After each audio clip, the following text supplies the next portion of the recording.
Hey everybody, welcome back to L-Man Gaming. Today I got for you next gen games should be this. Devs, do this. Hey guys, so right now I'm showing you Hogwarts Legacy, the gameplay showcase number 2 that just happened. Right, it's a big open world that's coming out next year, and with 2023 on the horizon, I kind of just started to think about, what are next gen games really going to be like and what should they look like? When you think about it, the third year of the PS5 is upon us, and we technically do not have a true next generation game yet. So, what should next gen games look and play like? Well, when I think of next gen games, The Witcher 4 comes to mind. It's probably since it's open world, and by some strange self imposed thought process, I forget other types of games even exist, since open worlds are my favorite.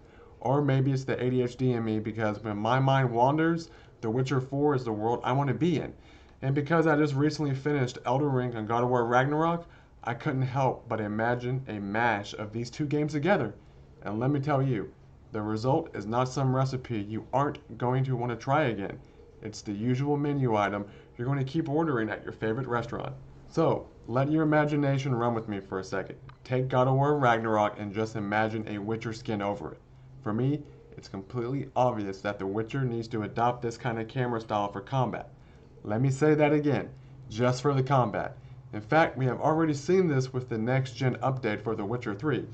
Funny how they've added that Funny how they added the over the shoulder camera option now. CDPR, I see you. But now going forward, it's time to ramp up the moment to moment gameplay. So let's replace the runic attacks with signed special attacks and throw in all kinds of cool sword combo chain attacks to replace the Leviathan axe.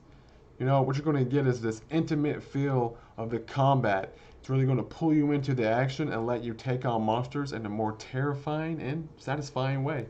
But what kind of next gen games would they be without a next gen camera system?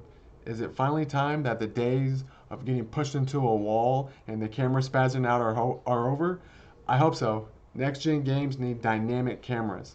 What you should be seeing matters on the circumstances. And if I'm fighting a higher vampire, I want that camera in close. Surrounded by a bunch of neckers?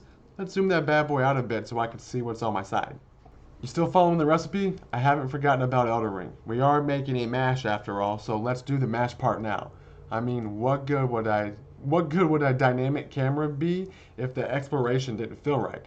And sadly, that's where God of War Ragnarok struggles because the levels are semi-linear and the camera stays close the entire time because of it. You don't get the same scale of a true open world game like Elden Ring.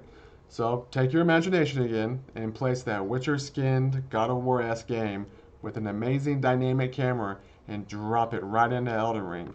And baby, we got something I think would be truly next gen. Because now we get the gameplay and narrative of God of War with the exploration and scale of Elden Ring. Look, maybe I've overcomplicated this recipe, but on one end we have a carefully crafted narrative driven by over the shoulder in your face action. And on the other end we have grandeur, scale, and freedom. Isn't it time we combine that?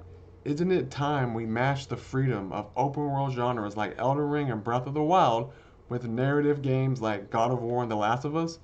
I think so, and I think it would make for a pretty sick game. So, devs, this is what next gen games should look and play like.